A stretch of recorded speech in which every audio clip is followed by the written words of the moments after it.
Hi everyone. और इस class के अंदर हम पढ़ने वाले हैं बेसिक सॉर्टिंग के बारे में। अब जब भी हम सॉर्टिंग शब्द का इस्तेमाल करते हैं तो इसका क्या मतलब होता है? इसका मतलब होता है किसी भी चीज़ को एक पर्टिकुलर ऑर्डर में अरेंज करना। जैसे हमने अपने घर पे डिक्शनरीज देखी होंगी जिसके अंदर हमारी जो सारे के सारे वर्ड्स होते हैं वो अल्फ़ाबेटिकली अरेंज्ड होते हैं, पहले ए से शुरू होने वाले, फिर बी से, फिर सी से। या फिर अगर हमने घर के आसपास दो तरीके के डस्टबिन देखे होंगे पार्क्स में या बाकी जगह, जहाँ ब्लू डस्टबिन होता है हमारी नॉन बायोडिग्रेडेबल चीज़ों के लिए और ग्रीन डस्टबिन हमें सिखाया जाता था बायोडिग्रेडेबल चीज़ें, जैसे फ्रूट्स वगैरह हमने डाल दिए। तो इस तरीके से हमने क्या किया, नॉन बायोडिग्रेडेबल और बायोडिग्रेडेबल को अरेंज कर दिया एक ऑर्डर में। या फिर हम स्कूल में हाइट वाइज खड़े करते थे तो वो क्या था, एक पर्टिकुलर अरेंजमेंट था जो हाइट पर बेस्ड था। तो अगर हम चीज़ों को किसी एक ऑर्डर में अरेंज करते हैं, वो ऑर्डर इंक्रीजिंग ऑर्डर भी हो सकता है, वो ऑर्डर डिक्रीजिंग ऑर्डर भी हो सकता है, या फिर कोई और भी ऑर्डर हो सकता है, उसको हम नाम देते हैं सॉर्टिंग। अब रियल लाइफ में सॉर्टिंग बहुत जगह यूज़ होती है। अगर आप अमेजोन पर जाएं और वहाँ पर आपको 5 स्टार रेटिंग या 4 स्टार रेटिंग वाले आइटम देखने हैं, तो वहाँ पे आप उन आइटम्स को सॉर्ट कर रहे होंगे रेटिंग के हिसाब से, या आपको प्राइस लो से हाई चाहिए या हाई से लो चाहिए, या टिकट्स में जब हम टिकट बुक कराने जाते हैं तो प्राइसेस लो से हाई, हाई से लो चाहिए, तो वहाँ पर हम सॉर्टिंग का इस्तेमाल करते हैं रियल लाइफ के अंदर। तो इस लेसन के अंदर हम बात करने वाले हैं कुछ बेसिक सॉर्टिंग टेक्निक्स के बारे में। इनमें से पहली हमारी बबल सॉर्ट, फिर सिलेक्शन सॉर्ट, फिर इंसर्शन सॉर्ट, एंड फाइनली बात करेंगे काउंटिंग सॉर्ट की, जो थोड़ी सी एडवांस्ड हो जाती है। ये तीनों हमारी काफ़ी बेसिक हैं, ये हमारी एडवांस सॉर्टिंग टेक्निक है। अब इसके अलावा भी और भी सॉर्टिंग टेक्निक्स होती हैं जो हमारी रिकर्जन पर बेस्ड होती हैं, हमारी बैक ट्रैकिंग पर बेस्ड होती हैं, पर उनके बारे में हम आगे आने वाले लेसन्स के अंदर बात करेंगे। अभी हम इन्हीं चारों को पढ़ रहे होंगे। इसके साथ साथ मैंने इस लेसन के साथ आपके लिए एक PDF अटैच कर रखी है जो बहुत फेमस PDF है, जिससे हेल्प काफ़ी मिलती है ये याद रखने में कि कौन सी सॉर्टिंग टेक्निक कितनी मेमोरी लेती है और कितना टाइम लेती है, और उसमें डेटा स्ट्रक्चर्स की भी आपको काफ़ी एक्स्ट्रा इन्फॉर्मेशन मिल जाएगी। तो उसको आप जाकर रेफर कर सकते हैं जब भी आप अपना रिविजन करने वाले हैं। अब सबसे पहले बात करते हैं बबल सॉर्ट के बारे में। बबल सॉर्ट का बेसिक फंडा ये है कि हमें दिया होगा एक एरे कुछ इस तरीके से, जहां हमारे पास एलिमेंट्स होंगे। जैसे यहाँ पर हमारे एरे के एलिमेंट्स हो गए 5, 4, 1, 3, 2। अब ये जो एरे है ये एक अनसॉर्टेड एरे है। हमें जो फाइनल रिजल्ट चाहिए, हम क्या चाहते हैं, बबल सॉर्ट जो एल्गोरिथम है हमें क्या ला कर दे दे, या तो वो हमें इंक्रीजिंग ऑर्डर में एरे दे दे, जैसे सबसे छोटा एलिमेंट शुरुआत में और सबसे बड़ा एलिमेंट लास्ट में, तो ये हो गया हमारा इंक्रीजिंग ऑर्डर। या फिर हम इससे डिक्रीजिंग ऑर्डर चाहते हैं एलिमेंट्स का, जिसमें सबसे बड़ा एलिमेंट शुरुआत में और सबसे छोटा लास्ट में, इसको हमने कह दिया डिक्रीजिंग ऑर्डर। तो बबल सॉर्ट को इम्प्लीमेंट करने का तरीका जो होता है उसकी अगर बात करें तो बबल सॉर्ट नाम सुन के ना बहुत फनी लग रहा होगा कि क्या बबल्स की बात हो रही है क्या। तो इस के जो सॉर्ट की इंस्पिरेशन है वो भी थोड़ी सी फनी है। इमेजिन करते हैं कि हम पानी ले रहे हैं एक बर्तन के अंदर, या फिर कोई और हम लिक्विड ले रहे हैं और उसको हमने आग के ऊपर रख दिया। अब क्या होगा, इसके अंदर छोटे छोटे बबल्स फॉर्म होने शुरू होंगे पानी के अंदर, और धीरे धीरे वो बबल्स जैसे जैसे जैसे जैसे साइज में बड़े होंगे जितनी गर्मी के साथ, वो क्या करेंगे, ऊपर राइज करना शुरू कर देंगे। तो इस सॉर्टिंग का जो आइडिया है ये भी यहीं से आया है। क्या आइडिया है कि large elements come up to the end of the array by swapping with adjacent elements. यानी हमारे पास गिवन होगा एक एरे, और एरे का जो लार्जेस्ट एलिमेंट होगा वो यहां से हटके हमारा लास्ट में आ जाएगा। फिर इस एरे का जो सेकंड लार्जेस्ट एलिमेंट होगा वो यहां से हटके हमारा सेकंड लास्ट पोजीशन पे आ जाएगा। फिर इसका जो थर्ड लार्जेस्ट एलिमेंट होगा वो यहां से हटके हमारी थर्ड लार्जेस्ट पोजीशन पे आ जाएगा। और इस तरीके से हम इंक्रीजिंग ऑर्डर में अपने एलिमेंट्स को कर देंगे सॉर्ट। तो ये बहुत बेसिक आइडिया है जिसको हम यूज कर रहे होंगे। क्या होने वाला है, सारे जो एलिमेंट्स हैं उनमें से सबसे बड़ा धीरे धीरे धीरे धीरे धीरे धीरे करके पीछे पहुंच जाएगा, उसके बाद second largest second last position पे पहुंचेगा, एंड ये प्रोसेस रिपीट करता रहेगा जब तक हमारे पास एक इंक्रीजिंग एरे नहीं आ जाता। तो इसका एक एग्जाम्पल देखते हैं।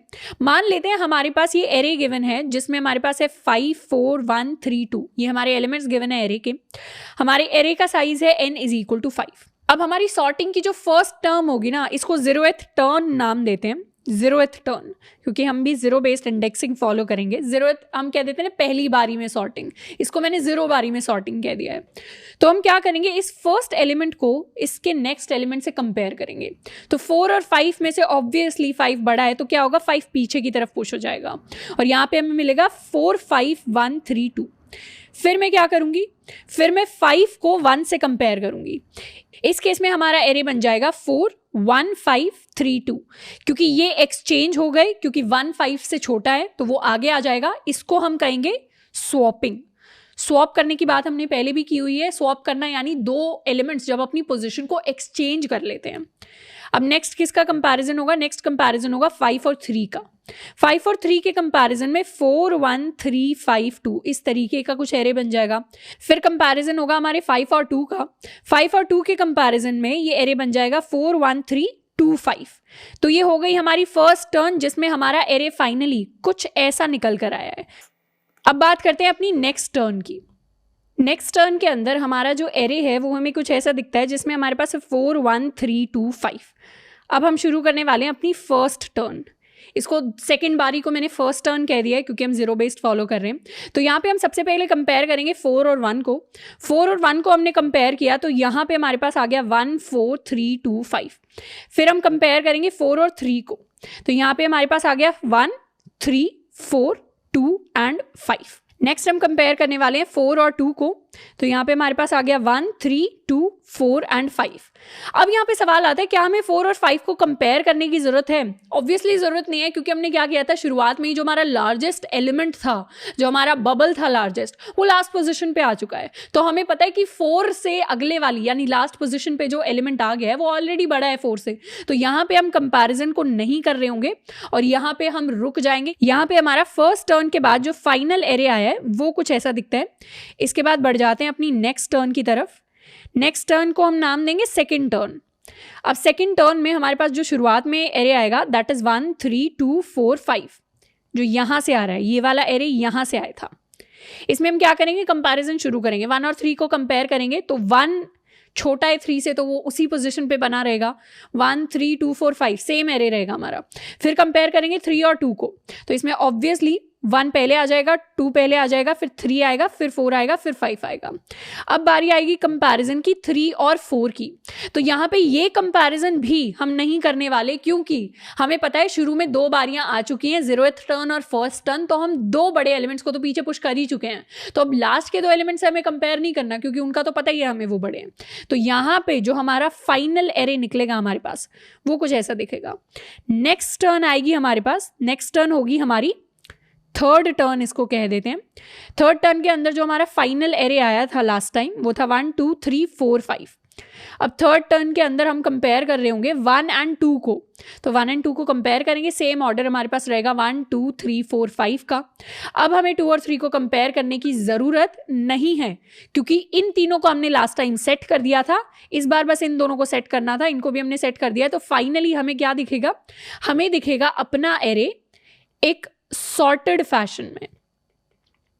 और ये सॉर्टेड फैशन में कैसे आया? हमने n-1 टर्न्स ली। कितनी टर्न्स ली? n-1। कैसे पता चला? पहली, दूसरी, तीसरी एंड चौथी, तो हमने 4 टर्न्स ली।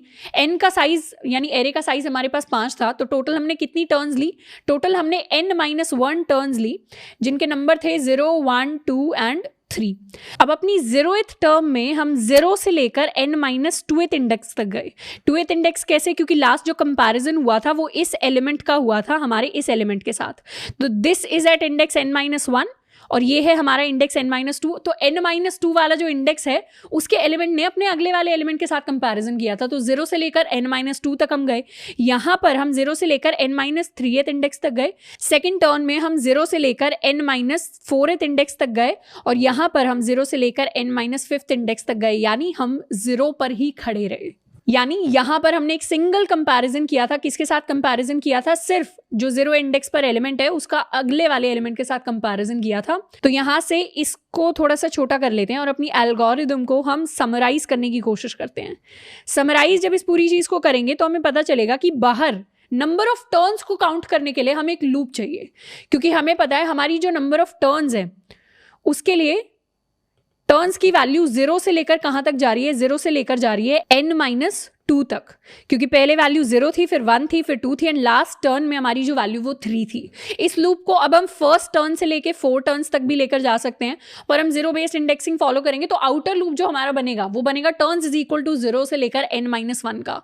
अब हर टर्न के अंदर हम कुछ एलिमेंट्स को स्वैप कर रहे हैं। यहाँ पे हम कुछ एलिमेंट्स को स्वैप कर रहे हैं टर्न 1 में, यहाँ पे टर्न 0 में कुछ एलिमेंट्स को स्वैप कर रहे हैं, टर्न 1 में कुछ एलिमेंट्स को स्वैप कर रहे हैं, टर्न 2 में कुछ एलिमेंट्स को स्वैप कर रहे हैं। और आप नोटिस कर पा रहे होंगे हर बार एडजेसेंट एलिमेंट्स को हम स्वैप करते जा रहे हैं और जो बड़ा है उसको पीछे पुश कर रहे हैं। तो क्या लॉजिक बनेगा, हमारे इनर लूप की वैल्यू होगी j इज इक्वल टू 0 से लेकर हम जाएंगे n-2 टर्न्स तक। इसको हम वेरीफाई भी कर सकते हैं, जैसे टर्न्स की जब वैल्यू 0 थी तो उस टाइम पर हम कहाँ से कहाँ तक गए, हम j इज इक्वल टू 0 से शुरुआत करेंगे एंड फाइनल इंडेक्स हमारा होगा 5-2 टर्न्स यानी 0, दैट इज इक्वल टू 3। तो टर्न 0 में लास्ट इंडेक्स जिसको हमने चेक किया था, कंपेयर किया था, वो था हमारा इंडेक्स नंबर 3। इसको और वेरीफाई करना चाहें तो जब टर्न नंबर 1 पे थे तो j की वैल्यू हमारी जानी से 0 से, मतलब फर्स्ट कंपैरिजन 0 पे होगा और लास्ट कंपैरिजन होगा हमारा 5-2 यानी इंडेक्स नंबर 2 पे, और इंडेक्स नंबर 2 था हमारी ये वैल्यू जहाँ पे हमारा आखिरी कंपैरिजन हुआ था 4 और 2 के साथ। तो इस तरीके से हम वेरीफाई करके देख सकते हैं एल्गोरिदम को, पर इसका हम कोड लिखेंगे तो हमें और बेहतर समझ में आएगा। सबसे पहले हमने अपनी बेसिक सॉर्टिंग की क्लास बनाई हुई है, उसके अंदर हमारा मेन फंक्शन हमारे पास है। अब एक और फंक्शन बना लेते हैं यहाँ पर, public static void bubble sort के नाम से। अब इसके अंदर हम एक इंटीजर एरे को एज एन आर्ग्यूमेंट ले रहे होंगे। सबसे पहली चीज जो हमें बबल सॉर्ट में करना है वो पता है, एक आउटर लूप लगाएंगे टर्न्स के लिए। टर्न्स की वैल्यू शुरू होगी 0 से और टर्न्स की वैल्यू कब तक जाएगी, ये जाएगी जब तक less than array dot length -1 and turns ++। In fact इसको टर्न्स नहीं टर्न नाम देंगे, turn number 0, turn number 1, turn number 2। तो इस तरीके से 0 से लेकर 3 तक हमारी टर्न्स जा रही होंगी एंड उसके बाद इनर लूप बनाते हैं for j is equal to 0 से लेकर, ये लूप हमारा जाएगा कहाँ तक, जब तक j is less than array dot length -1 turn and j++। अब ये -2 तक जाना चाहिए था, लेकिन क्योंकि हमने लेस देन का साइन लगाया है इसीलिए -1 है दोनों में। पर यहाँ पे कुछ अगर आप कहीं और जाकर किसी वेबसाइट पर जाकर एक्सप्लोर करें, प्रोसेस यही रहता है, लार्जेस्ट एलिमेंट को पीछे पुश करते हैं, पर कहीं कहीं कोड में आपको डिफरेंसेस मिलेंगे जहाँ यहाँ पे =2 लगा देंगे और यहाँ पे आपका 2 लगा देंगे। तो उस चीज़ से घबराना नहीं है, ये सारे जो चेंजेस हैं एल्गोरिदम को इंप्लीमेंट करने के कोड लेवल पे उसमें थोड़े बहुत डिफरेंसेस होते हैं डिपेंडिंग अपॉन लोग लूप किस तरीके से लिखना चाहते हैं। अब इंटरनली हम क्या कर रहे हैं, हर एक एडजेसेंट एलिमेंट को हमें स्वैप करना है। If array of j is greater then array of j+1, तो यहाँ पे हमें चेक कर लेना है कि हमारा जो करंट एलिमेंट है वो क्या हमारी नेक्स्ट एलिमेंट से बड़ा है। अगर मैं अपने अगले वाले एलिमेंट से बड़ा हूं तो मुझे लाइन में और पीछे जाना चाहिए because I am a larger bubble. उस केस में हम क्या करेंगे, उस केस में हम स्वैप कर देंगे। स्वैप करने के लिए पहले एक टेम्परेरी वेरिएबल बना लेते हैं जिसमें आएगा एरे ऑफ j। अब array of j is equal to array of j+1 and array of j+1 is equal to हमारा टेम्परेरी। तो कुछ इस तरीके से स्वैपिंग हो जाएगी दो एलिमेंट्स की, एडजेसेंट एलिमेंट्स की, एडजेसेंट यानी जो एक के बाद एक है। और यहाँ पे कुछ स्टूडेंट्स सोच रहे होंगे कि मैं इतना बेसिक एल्गोरिदम इतना डिटेल में क्यों समझा रही हूँ, क्योंकि यहाँ से हम पहला एल्गोरिदम है एक तरीके से जो पढ़ रहे हैं सॉर्टिंग के अंदर, तो इसको मैं थोड़ा सा डिटेल में समझाना चाह रही हूँ, आपको ड्राई रन सिखा रही हूँ, एल्गोरिदम इंप्लीमेंट कैसे करते हैं, एल्गोरिदम के साथ how did they come up with the algorithm, और आपके दिमाग में बैठ जाए। क्योंकि bubble sort, insertion sort, selection sort, ये तीनों ऐसे एल्गोरिदम हैं जो प्रैक्टिकली आप यूज कहीं नहीं कर रहे होंगे, पर इंटरव्यूअर आपसे पूछ लेगा कि इन तीनों को एक्सप्लेन करो। तो उस टाइम पे आपको पता होना चाहिए कि इन तीनों के पीछे का लॉजिक क्या है, एंड इनफैक्ट याद रहना चाहिए आपको, इसलिए मैं बार बार बबल शब्द जो है उसका इस्तेमाल कर रही हूँ। तो ये हमारे पास इम्प्लीमेंटेशन हो गया पूरे कोड का। अब एक और यहाँ पे फंक्शन बना लेते हैं एरे को प्रिंट करवाने के लिए। Public static void print ARR, यहाँ पे आएगा हमारा array as an argument for int I = 0, I less than array dot length I++। system dot out dot print, यहाँ पे हम प्रिंट कर देंगे ARR ऑफ I को, और ये हो गई हमारी नेक्स्ट लाइन। तो मेन फंक्शन के अंदर एरे हमने वही बनाया हुआ है जिसको हमने डिस्कस किया अभी। हम सबसे पहले कॉल करेंगे बबल सॉर्ट के अंदर एरे पास कर दिया, फिर प्रिंट कर देंगे अपने एरे को। तो इसको कर लेते हैं सेव एंड इसको करते हैं रन। तो हमारे पास एक सॉर्टेड एरे हमें प्रिंट होके मिला है विच इज 1 2 3 4 5। आई होप ये वाला पार्ट पूरा का पूरा क्लियर है जिसमें हमने बबल सॉर्ट को इंप्लीमेंट किया। इनफैक्ट इसको हल्का सा हम और डिस्कस कर लेते हैं ताकि दिमाग में बैठ जाए। हमने अपने कोड के अंदर कुछ ऐसी चीज़ें लिखी हैं, कुछ ऐसी लाइनें लिखी हैं जिसमें ऊपर हमने टर्न्स की बात करी, नीचे हमने जे की बात करी और फिर फाइनली हमने कर दिया स्वैप। अब आउटर लूप को अगर हम एनालाइज करें तो आउटर लूप चला है हमारा n टाइम्स, इनर लूप चला है हमारा n-1 टर्न्स टाइम। तो मोटा मोटी देखी जाए तो इन दोनों लूप्स की जो मिलाकर टाइम कॉम्प्लेक्सिटी होगी हमारे एल्गोरिदम की, वो बनेगी बिग ऑफ n स्क्वायर। तो ये n स्क्वायर का एल्गोरिदम है, इसको काफ़ी ज़्यादा ऑप्टिमाइज्ड या अच्छा एल्गोरिदम हम नहीं कहेंगे सॉर्टिंग की टर्म्स में, क्योंकि इससे भी बहुत फास्टर एल्गोरिदम्स एग्जिस्ट करते हैं।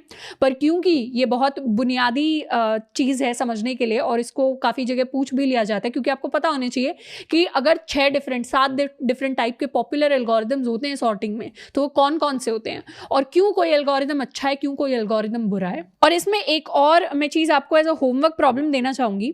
अब आपको मान लो शुरुआत में एक एरे दे दिया गया है 1 2 3 4 5। अब ये जो एरे है ये ऑलरेडी सॉर्टेड एरे है, तो इस सॉर्टेड एरे के केस में भी हमारी जो टाइम कॉम्प्लेक्सिटी आएगी यहाँ पर इस बबल सॉर्ट के अंदर, वो बिग ऑफ n स्क्वायर ही होगी। इवन दो ये वर्स्ट केस नहीं है, इसको हम बेस्ट केस कहेंगे। बेस्ट केस क्यों कहेंगे? क्योंकि एरे तो ऑलरेडी सॉर्टेड है, हमें तो कोई काम करने की जरूरत ही नहीं पड़नी चाहिए।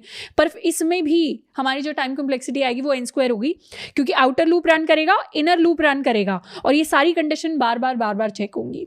पर इससे बचने का एक तरीका होता है, और तरीका ये होता है कि आप फर्स्ट बारी में ही, या इनफैक्ट आप हर बारी में ये चेक कर लो कि कितने स्वॉप्स हुए। आप बाहर एक वेरिएबल बना लो, स्वॉप्स इज इक्वल टू 0। इसको यहां पर हमें इनिशियलाइज करना होगा इस इनर लूप के शुरुआत में, और फिर काउंट कर लें कि जब भी हम स्वॉप कर रहे हैं ना, इसको प्लस प्लस कर दें। और अगर एक आइटरेशन के बाद अगर आपका जो स्वॉप है वो एक भी नंबर से नहीं बढ़ा, तो मतलब हमारा एरे ऑलरेडी सॉर्टेड था। अगर एरे ऑलरेडी सॉर्टेड है तो मतलब कोई स्वॉप करने की जरूरत नहीं पड़ेगी आपको अपने कोड में, पर सॉर्टेड नहीं है तो फिर आपको स्वॉप्स करने पड़ेंगे। तो ये स्वॉप्स वाली जो चीज़ है, अगर आपको समझ नहीं आई तो मैं होप करूंगी कि आप थोड़ा सा और रिवाइंड करके इसको दोबारा देखेंगे, समझने की कोशिश करेंगे एंड खुद से इसका कोड लिखने की कोशिश करेंगे कि एक सॉर्टेड एरे के लिए, इस सॉर्टेड एरे के लिए, बबल सॉर्ट के लिए आप कैसे एक ऑप्टिमाइज्ड बबल सॉर्ट का कोड लिख सकते हैं, और उस ऑप्टिमाइज्ड कोड में जो टाइम कॉम्प्लेक्सिटी आनी चाहिए वो बिग ऑफ n आनी चाहिए। तो इसके लिए आपको ट्राई करना है।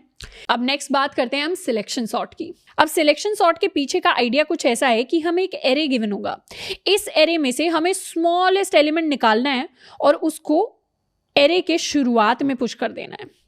फिर दोबारा से हमें इससे बड़ा एलिमेंट निकालना है, उसको दोबारा से एरे के शुरुआत में पुश कर देना है।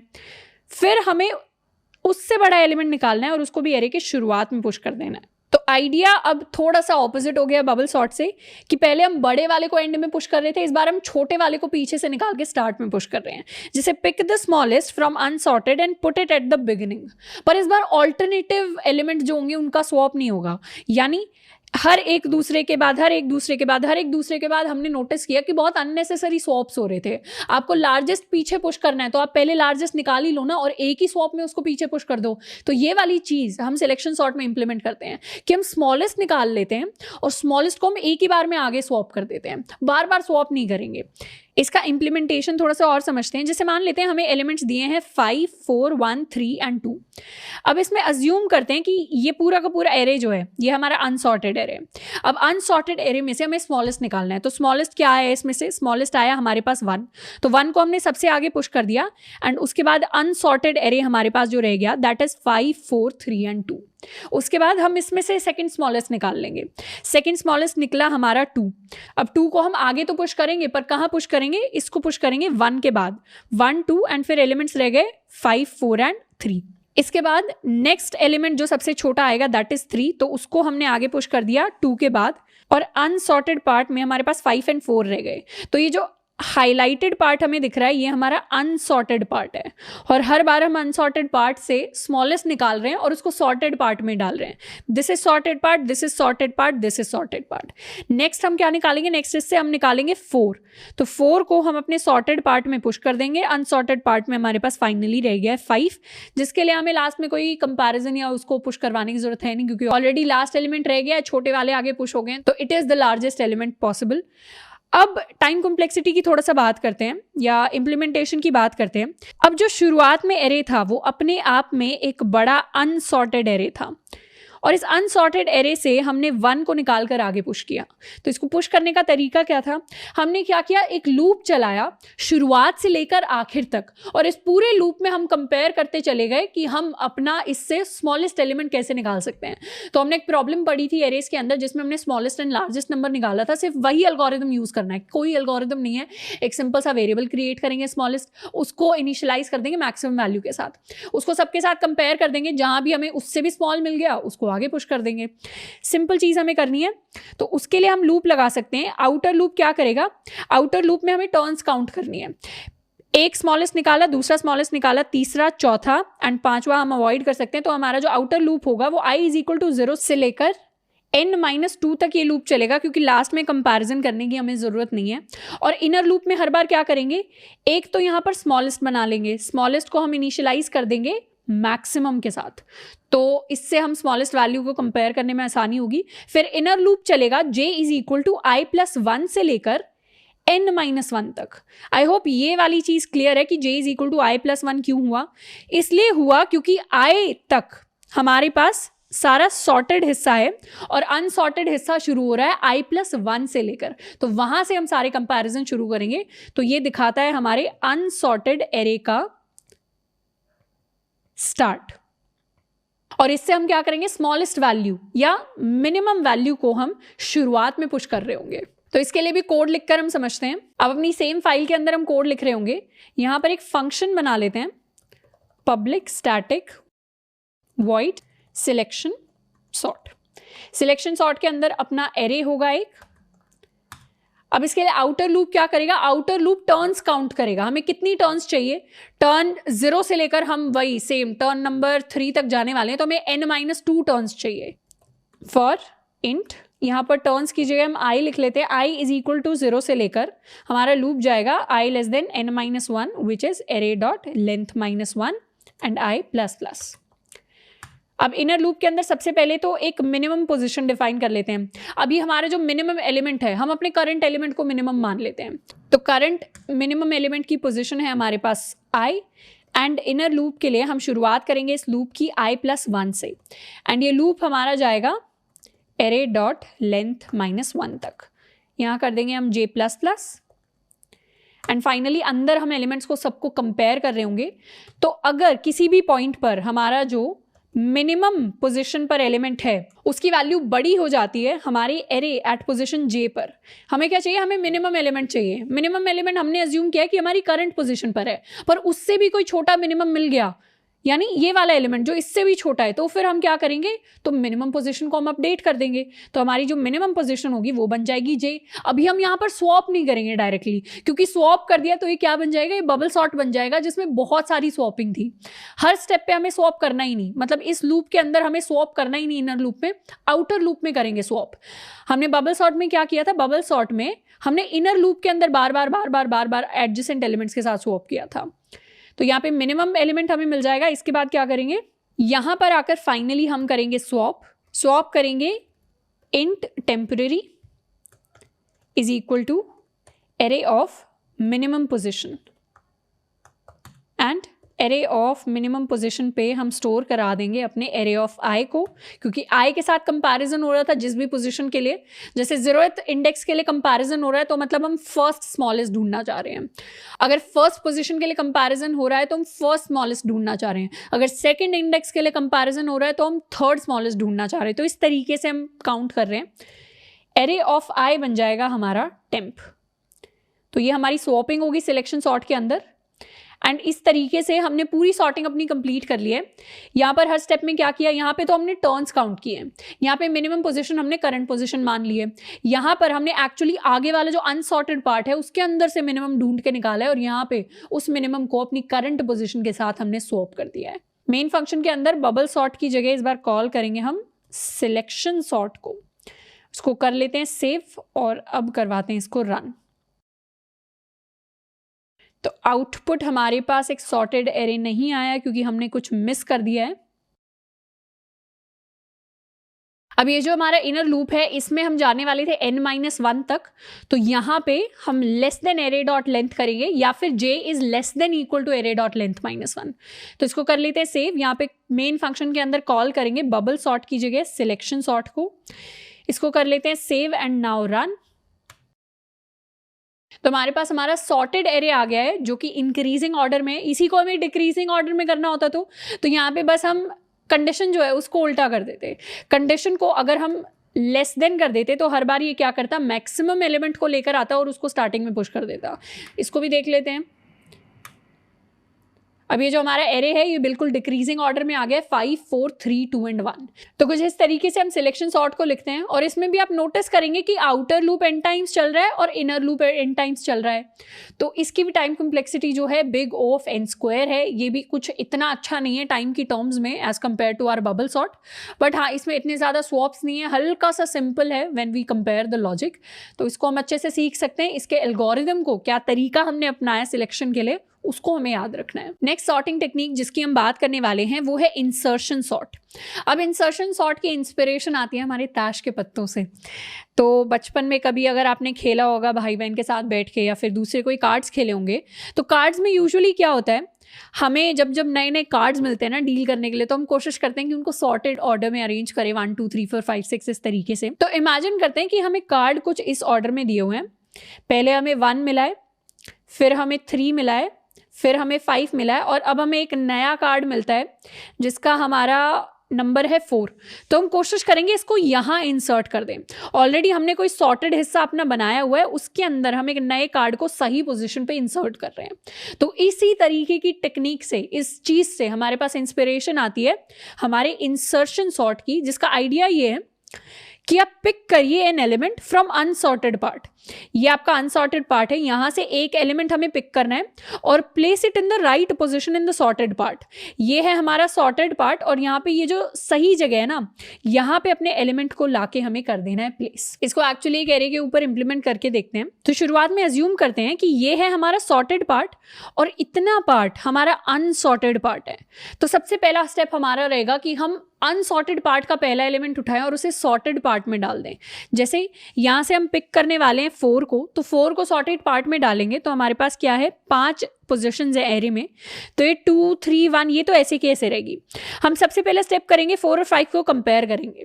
अगर 5 4 से बड़ा है तो उसको आगे पुश कर देंगे, मतलब उसको 5 की जगह पुश कर देंगे। तब तक के लिए हम समझ रहे हैं कि 4 हमारा एक टेम्पररी मेमोरी में हमने स्टोर कर रखा है, टेम्पररी वेरिएबल में। और अब देखेंगे तो यहाँ पर कुछ नहीं हुआ, जगह खाली रह गई, तो यहाँ पे हमने 4 को पुश कर दिया। नेक्स्ट अब हमारे साथ क्या हो गया, ये हमारा सॉर्टेड पार्ट हो गया एंड ये हो गया हमारा अनसॉर्टेड पार्ट। नेक्स्ट एलिमेंट को जिसको हमें सही जगह पर प्लेस करना है, इंसर्ट करना है, वो है 1।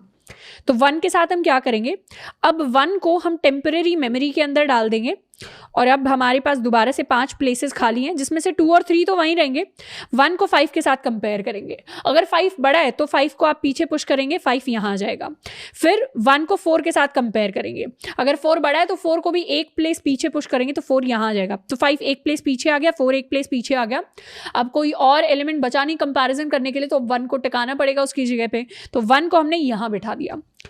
अब इस तरीके से ये हमारा सॉर्टेड पार्ट बन गया और ये बन गया हमारा अनसॉर्टेड पार्ट।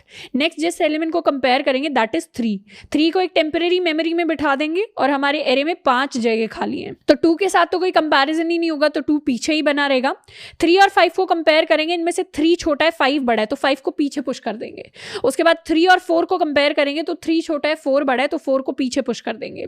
यहाँ पे 1 है, जब 1 3 के साथ कंपेयर होगा तो 1 छोटा है ऑब्वियसली, तो 1 तो अपनी पोजीशन पे बना रहेगा और 3 को हम कहाँ पुश कर देंगे, जहां पर पहले 4 हुआ करता था, क्योंकि 4 को तो एक प्लेस पीछे पुश कर दिया। अभी करंट पोजीशन जो है वो खाली है, तो वहां पे 3 को हमने डाल दिया। तो इस तरीके से ये हमारा सॉर्टेड पार्ट बन गया एंड ये बन गया हमारा अनसॉर्टेड पार्ट। अब हमें प्लेस करना है 2 को अपनी सही जगह पर। तो क्या करेंगे, 2 को हमने टेम्पररी मेमोरी के अंदर प्लेस करेंगे। हमारे एरे के अंदर बन गई है क्या, 5 स्पेसेस। तो 2 को 5 के साथ कंपेयर करेंगे, 5 बड़ा है तो 5 को 2 की जगह पुश कर दिया। उसके बाद 2 को 4 के साथ कंपेयर करेंगे, 4 बड़ा है 4 को पीछे पुश कर दिया।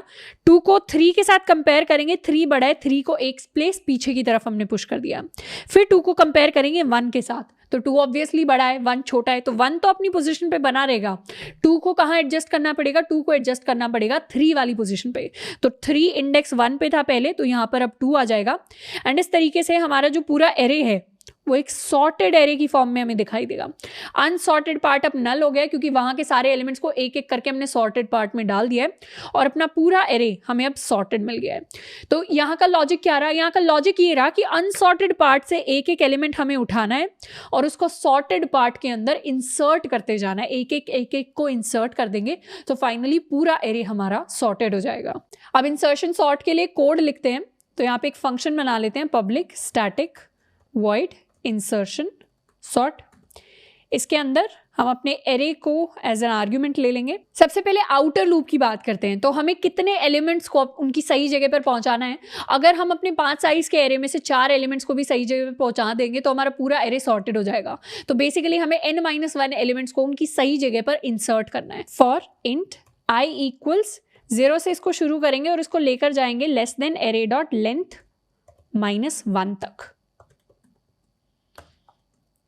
अब इसके अंदर सबसे पहले अपना करंट एलिमेंट डिफाइन कर लेते हैं। तो हम करंट की शुरुआत कर रहे हैं अपने ith एलिमेंट से, तो i हमारा करंट बन जाएगा। इनफैक्ट अपने लूप की शुरुआत हम 1 से करते हैं, फिर लिखेंगे अपना प्रीवियस एलिमेंट। अब करंट के लिए जो प्रीवियस एलिमेंट होगा वो बन जाएगा i-1 और एक लूप लगाएंगे कि जब तक, अब हमें क्या करना है, बैक ट्रैक करना है अपने सॉर्टेड पार्ट में, जब तक हमारा जो प्रीवियस है वो 0 नहीं होता जाता, क्योंकि कंपैरिजन हम पीछे की तरफ करते जा रहे हैं। तो जब तक हमारा previous greater than equal to 0 रहता है एंड जब तक हमारा array of previous is greater than हमारा एरे ऑफ करंट, मतलब हमारे प्रीवियस एलिमेंट जब तक करंट एलिमेंट से बड़े हैं तब तक हमें उन्हें पीछे की तरफ पुश करना है। पीछे की तरफ कैसे पुश करेंगे? Array of previous +1 is equal to array of previous. यहां से हमने अपने प्रीवियस एलिमेंट के अगले वाले इंडेक्स पर उसको पुश कर दिया है अगर वो बड़ा है करंट से, और उसके बाद हर बार करेंगे प्रीवियस माइनस। तो यहां से हमारे जो सारे एलिमेंट्स बड़े हो रहे थे हमारे करंट से, उनको हमने पीछे की तरफ पुश कर दिया है और जहां पर भी सही पोजीशन मिल जाएगी इंसर्ट करने के लिए वहां पर हम इंसर्शन कर देंगे। इस वाले लूप से हम फाइंड आउट कर रहे हैं, finding out the correct position to insert, और यहां पे फाइनली हम इंसर्शन कर रहे हैं अपने एलिमेंट का। तो उसके लिए हमें क्या लिखना पड़ेगा? उसके लिए लिखना पड़ेगा array of previous +1 is equal to हमारा array of current. I hope ये वाली लाइन क्लियर है कि हमने यहाँ पे प्रीवियस +1 क्यों किया, क्योंकि हर बार हम प्रीवियस माइनस कर रहे हैं। हो सकता है हमारा प्रीवियस -1 हो गया हो किसी केस में, या फिर किसी केस में वो सही पोजीशन से एक इंडेक्स कम होता जाएगा। आप इसको ड्राई रन करके देखेंगे इस वाइल लूप को, तो आप देखेंगे जब भी आपको करेक्ट पोजीशन मिलेगी ना, आपका प्रीवियस करेक्ट पोजीशन से एक पोजीशन आगे खिसक गया होगा, तो आपको उसको वापस सही पोजीशन पे लाने के लिए यहाँ पे +1 करना पड़ेगा और करंट की वैल्यू को उसमें असाइन करना पड़ेगा। तो यहाँ पे हमारा इंसर्शन सॉर्ट कंप्लीट हो गया है। मेन फंक्शन में आप कॉल लगा देंगे इंसर्शन सॉर्ट को, इंसर्शन सॉर्ट, इसको कर लेते हैं सेव। अब यहाँ पे एक चीज आप नोटिस करेंगे कि हम अपने जो करंट है उसको हमने कहीं स्टोर ही नहीं करा है। जो बात की थी हमने कि इसको टेम्परेरी मेमोरी में स्टोर करा लेंगे और इसकी जगह दूसरे बड़े एलिमेंट्स को बिठा देंगे। तो उसको स्टोर कराने के लिए हम इस करंट को यहाँ पर एरे ऑफ i बना देते हैं, तो ये टेम्पररी मेमोरी बन जाएगा। ये करंट जो इंडेक्स को नहीं, उस एलिमेंट को ही स्टोर कर लेगा। तो हर बार जब कंपैरिजन करेंगे इस करंट के साथ हम कर रहे होंगे कंपैरिजन को, और यहाँ पे भी इसको कर देते हैं करंट। इसको कर लेते हैं सेव एंड नाउ रन। तो हमारा एरे जो है वो सॉर्टेड फैशन में आ गया। अब इसी को आपको अगर असेंडिंग की जगह डिसेंडिंग में कन्वर्ट करना है तो यहाँ पे बस हमें जो ये कंडीशन है इसको चेंज कर देना है। इस कंडीशन को अगर उल्टा कर दिया तो हमारे पास डिसेंडिंग ऑर्डर में हमारा एरे आ जाएगा। एंड टाइम कॉम्प्लेक्सिटी की अगर बात करें तो ये लूप n टाइम्स चल रहा है एंड इफेक्टिवली आप ऑब्जर्व करेंगे तो अंदर वाला लूप भी हमारा n टाइम्स चल रहा होगा। तो इंसर्शन सॉर्ट की भी टाइम कॉम्प्लेक्सिटी हमारी बिग ऑफ n² होती है। तो सिलेक्शन, बबल एंड इंसर्शन तीनों की टाइम कॉम्प्लेक्सिटी n² होती है। तीनों में से कोई भी ऑप्टिमाइज नहीं है, पर इंटरव्यूज में और आपके कॉलेज के एग्जाम्स में आपसे तीनों की एल्गोरिथम्स पूछी जा सकती हैं, तो इनको हमें याद जरूर रखना है।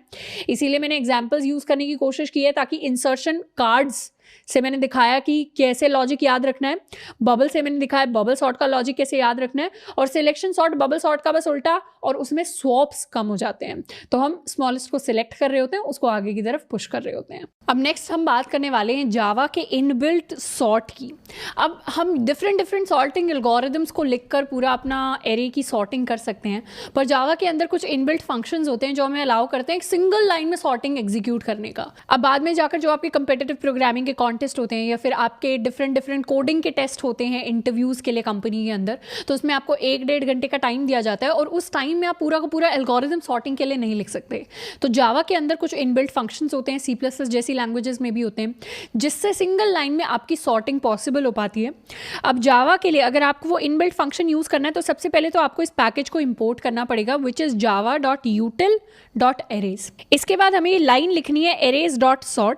अब ये arrays हमारी क्लास है जिसमें sort नाम का एक फंक्शन है, जिसके अंदर एज एन आर्ग्यूमेंट हम अपना एरे पास करेंगे तो हमारा एरे इंटरनली पूरा सॉर्ट हो जाएगा, और जितना टाइम लगेगा सॉर्टिंग में that is n log n।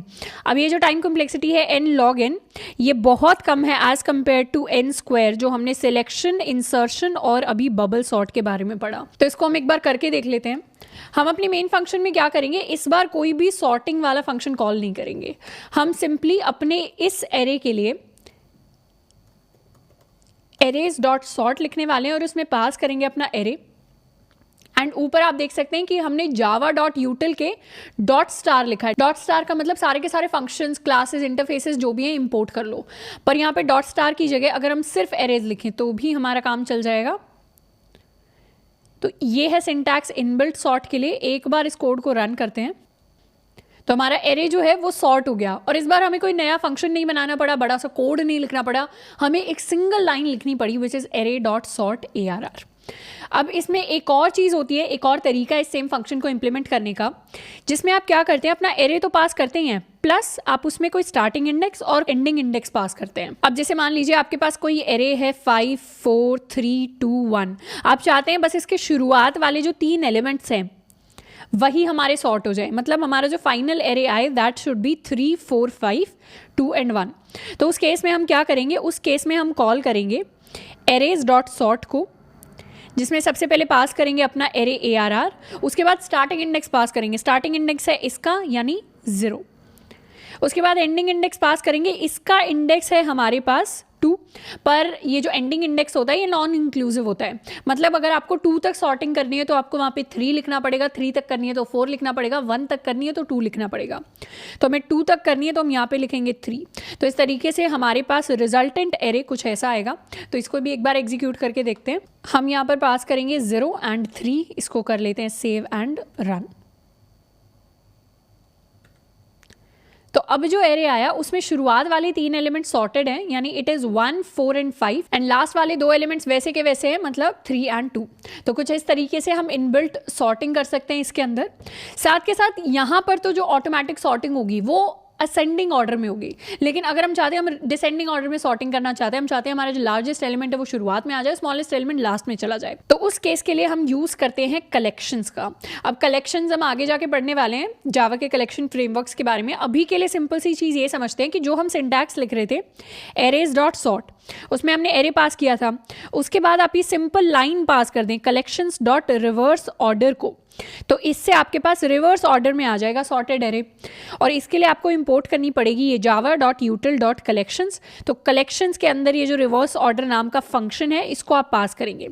तो एक तरीके से हम क्या कर रहे हैं, एक तरीके से हमें सॉर्ट फंक्शन के अंदर दूसरा function as an argument pass कर रहे हैं विच इज collection.reverse order। तो ये बहुत अजीब सा और बहुत नया सा लग सकता है हमें ये वाला सिंटैक्स, पर धीरे धीरे हमें इसकी भी आदत हो जाएगी। तो इस सॉर्ट फंक्शन के अंदर अगर हम ये collections.reverse order फंक्शन पास कर दें तो उसके बाद हमारा एरे जो होगा रिवर्स ऑर्डर में हमारे पास आएगा। एंड सेम चीज़ हम किसके साथ कर सकते हैं, अगर हमें एरेज और स्टार्टिंग इंडेक्स एंडिंग इंडेक्स पास करना है उसके बाद भी हम रिवर्स ऑर्डर पास करें तो भी हमारा एरे जो है रिवर्स ऑर्डर में सॉर्ट हो जाएगा। इसको भी एक बार करके देख लेते हैं। हमारा एरे कुछ ऐसा दिखता है 5 4 1 3 2। अब यहाँ पर हम लिखने वाले हैं collections.reverse order। अब यहाँ पे हमें रेड लाइन अपीयर करती हुई दिख रही है सॉर्ट के नीचे, तो एक्चुअली जो इंटीजर एरे हमने बनाया है इसके लिए हम रिवर्स ऑर्डर नहीं ले सकते, पर अगर हमें स्मॉल इंट की जगह यहाँ पर एक कैपिटल इंटीजर लिख देते तो फिर ये चीज़ पॉसिबल हो पाती। कैसे पॉसिबल हो पाती? हमें हर जगह वैसे इंटीजर में इसको चेंज करना पड़ता, क्योंकि हमारा जो रिवर्स ऑर्डर फंक्शन है वो हमेशा ऑब्जेक्ट्स पर काम करता है। यहाँ पर हमने जो इंट लिखकर एरे बनाया था वो प्रिमिटिव टाइप का था। तो हमें टाइप्स पता है, जावा के अंदर 2 टाइप्स होते हैं, एक हमारे ऑब्जेक्ट टाइप के वेरिएबल होते हैं और एक वेरिएबल का टाइप होता है प्रिमिटिव, यानी जो सबसे बेसिक होते हैं। तो बेसिक पर ये काम नहीं करता, लेकिन अगर आप इंटीजर, कैपिटल इंटीजर टाइप का एक ऑब्जेक्ट बना रहे हैं, ये वाला एरे एक ऑब्जेक्ट है अब इंटीजर क्लास का, तो उस पर ये चीज़ काम करेगी। इसको हम कर लेते हैं save and run.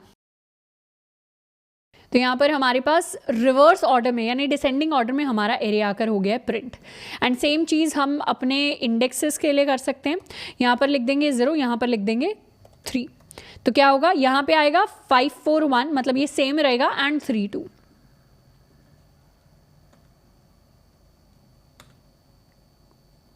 Five 4 1 and 3 2। अब इस कोड के रन होने के पीछे लॉजिक क्या है? ये जो रिवर्स ऑर्डर फंक्शन है ये इंटरनली एक कंपैरेटर को यूज़ करता है।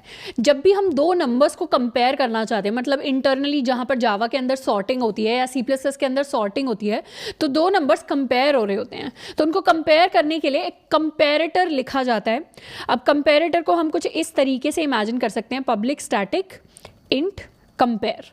अगर हमें 2 नंबर को कंपेयर करना हो, इंट A इंट B, और हम इस फंक्शन को कुछ ऐसा बनाएं कि अगर a b से छोटा है तो उस केस में हमें एक नेगेटिव वैल्यू मिले, अगर a b के बराबर है तो उस केस में हमें 0 मिले, और अगर a b से बड़ा है तो उस केस में हमें एक पॉजिटिव वैल्यू मिले। तो हम रिटर्न कर सकते हैं सिंपली a माइनस बी इस फंक्शन से। तो जब a b से छोटा होगा तो उस केस में नेगेटिव रिटर्न होगा क्योंकि इनका रिजल्ट नेगेटिव आएगा, a b के बराबर होगा तो 0 रिटर्न होगा, और a b से बड़ा होगा तो एक पॉजिटिव वैल्यू रिटर्न होगी। अब जावा के अंदर भी कंपैरेटर होता है जो बिल्कुल यही लॉजिक को इंप्लीमेंट करता है। अब आपने जब ये collections dot reverse order pass किया तो उस कंपैरेटर ने क्या किया, उस कंपैरेटर ने रिटर्न कर दिया b माइनस a। तो लॉजिक पूरा का पूरा उल्टा हो गया।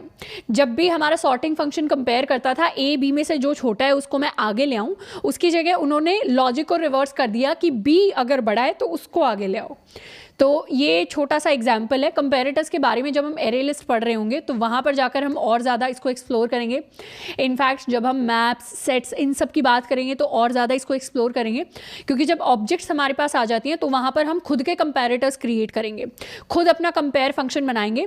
क्योंकि हो सकता है कि आपको एक स्टूडेंट, 2 स्टूडेंट्स को कंपेयर करना हो, तो उनको कंपेयर, आप स्टूडेंट एक का नाम है S1, एक का नाम है S2, उनको कंपेयर नहीं कर पाएंगे डायरेक्टली, लेकिन आप उन दोनों स्टूडेंट्स को उनके रोल नंबर के बेसिस पर कंपेयर कर सकते हैं, किसको लाइन में आगे खड़े होना है, किसको पीछे खड़े होना है, या मार्क्स के बेसिस पर कंपेयर कर सकते हैं। तो वहां पर जाकर हमें कंपैरेटर्स की एक्चुअल वैल्यू समझ में आएगी। यहाँ हमने बेसिक पढ़ लिया कि इनबिल्ट फंक्शंस को यूज करके हम अपने एरे को सॉर्टेड ऑर्डर में यानी असेंडिंग ऑर्डर में और डिसेंडिंग ऑर्डर में कैसे लेकर आ सकते हैं। अब हम बात करने वाले एक और स्पेशल फंक्शन के बारे में जिसका नाम है काउंटिंग सॉर्ट। अब काउंटिंग सॉर्ट का इस्तेमाल यूजुअली वहाँ होता है जहाँ हमारे पास जिन नंबर्स को हम सॉर्ट करना चाहते हैं ना वो ज़्यादा बड़े नहीं होते। जैसे स्टूडेंट के मार्क्स हो सकते हैं। अब मार्क्स हमें पता है 1 से लेकर 100 की रेंज में ही आएंगे, या अगर छोटे आपके रोल नंबर्स हैं, मतलब 30 ही बच्चे हैं क्लास के अंदर और रोल नंबर 1 2 3 4 5 इस तरीके से हैं, तो वहाँ पर हम सॉर्ट कर सकते हैं चीज़ों को। तो जो रेंज होती है ना नंबर्स की, जैसे मिनिमम नंबर से लेकर मैक्सिमम नंबर की जो रेंज होती है, यहाँ पे हम सिर्फ पॉजिटिव नंबर्स को कंसिडर करेंगे। मिनिमम से लेकर मैक्सिमम की जो रेंज होगी, अगर वो रेंज छोटी होगी तो वहाँ पर हम काउंटिंग सॉर्ट को लगा सकते हैं।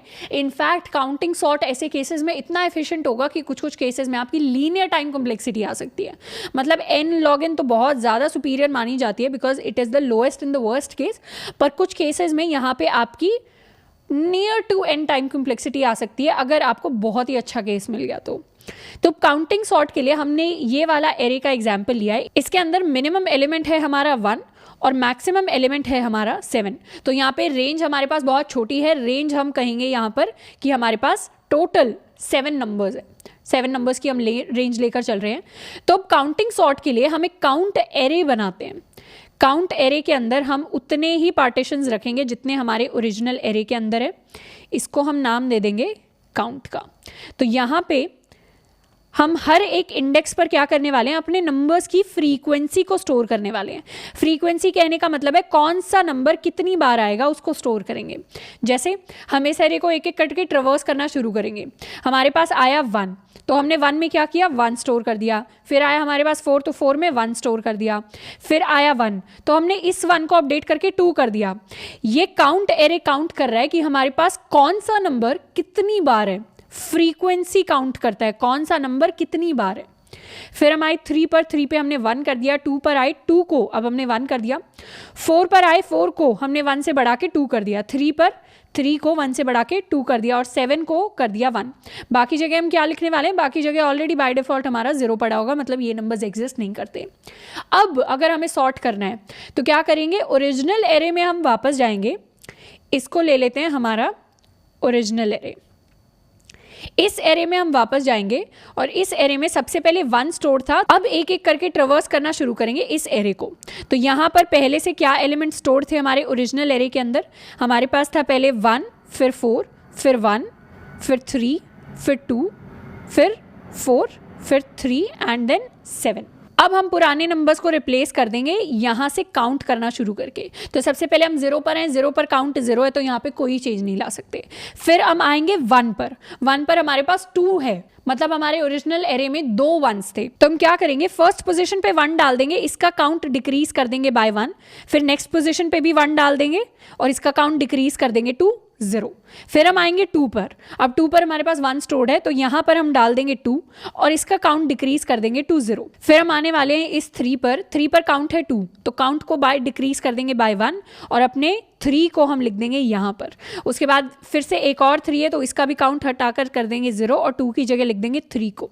फिर हम आएंगे 4 पर, 4 का काउंट डिक्रीज करेंगे बाय 1 और काट कर लिख देंगे 4। दोबारा से डिक्रीज कर देंगे काउंट टू 0 और यहाँ काट कर लिख देंगे 4।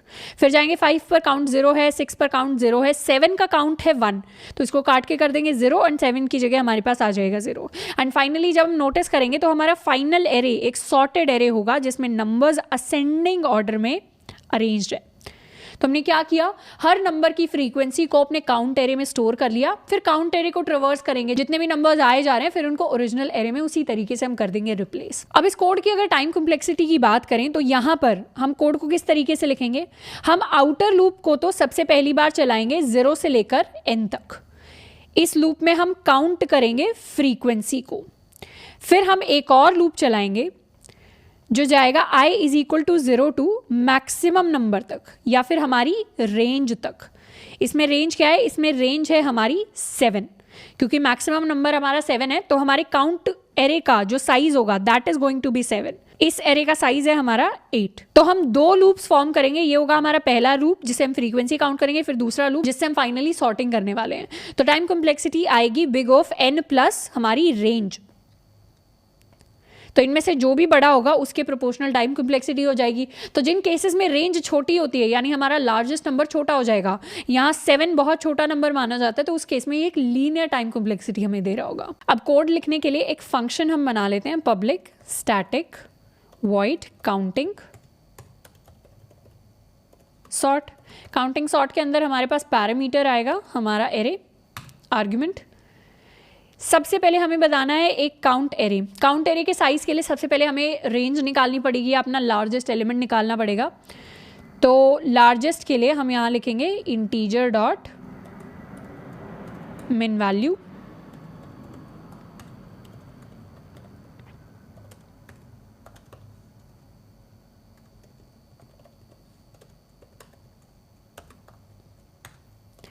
तो हमारा जो लार्जेस्ट होगा that will be math dot max of largest and ARR of i।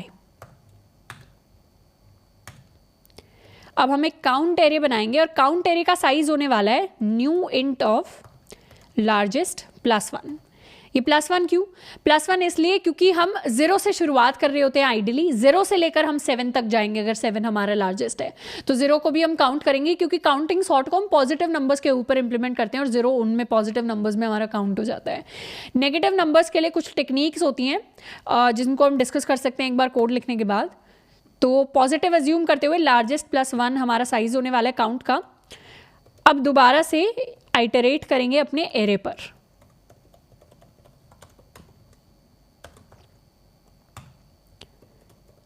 हमें किसको अपडेट करना है? हमें करना है काउंट ऑफ ARR ऑफ आई को अपडेट, यानी प्लस प्लस।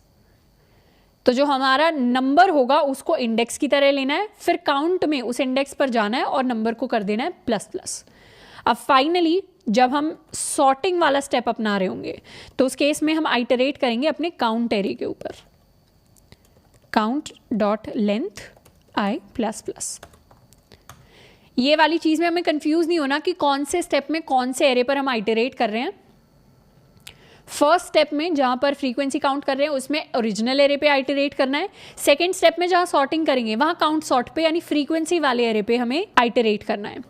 उसके बाद क्या करेंगे, अगर जब तक हमारा जो काउंट ऑफ आई है जब तक वो ग्रेटर देन 0 है तब तक हमें एलिमेंट्स को अपडेट करना है। एलिमेंट्स को अपडेट करने के लिए एक और ऊपर इंडेक्स ले लेते हैं। इस इंडेक्स को लिखते हैं j इज इक्वल टू 0। तो array of j is equal to i हो जाएगा एंड यहाँ पे कर देंगे j को हम प्लस प्लस, साथ के साथ काउंट ऑफ आई को कर देंगे माइनस माइनस। तो हमने क्या किया, ओरिजिनल एरे के अंदर 0 से शुरुआत कर दी, यानी इंडेक्स ओरिजिनल एरे का 0 से शुरू कर दिया और जब तक काउंट की वैल्यू हमारी 0 नहीं हो जाती तब तक अपने ओरिजिनल एरे में उस नंबर को डालते जाएंगे, ओरिजिनल एरे का इंडेक्स आगे बढ़ाएंगे और काउंट को माइनस माइनस कर देंगे। ये वही स्टेप है जिसमें अगर फ्रीक्वेंसी 2 होती थी तो पहले हम उस नंबर को लिख देते फ्रीक्वेंसी को बाय डिक्रीज बाय 1, फिर दोबारा से नंबर को लिख देते फ्रीक्वेंसी को डिक्रीज बाय 1, तो 2 से घटाकर उसको 0 कर देते हैं तब तक हमारा लूप ये चलता रहेगा। तो इस तरीके से हम सॉर्टिंग कर लेंगे। ये काउंट सॉर्ट का सबसे इंपॉर्टेंट स्टेप है। तो यहाँ पे हमारा काउंटिंग सॉर्ट खत्म हो गया है। मेन फंक्शन के अंदर इंसर्शन की जगह हम कॉल कर लेते हैं काउंटिंग सॉर्ट को, इसको कर लेते हैं सेव। यहाँ पर इसे दोबारा से इंटीजर टाइप का बना देते हैं एंड अपने प्रिंट फंक्शन के अंदर भी इंट। अब इसको करते हैं रन। तो हमारे पास एक सॉर्टेड एरे आया विच इज़ 1 2 3 4 5। अब इसमें थोड़े से अपने ओरिजिनल एलिमेंट्स भी हम डाल लेते हैं।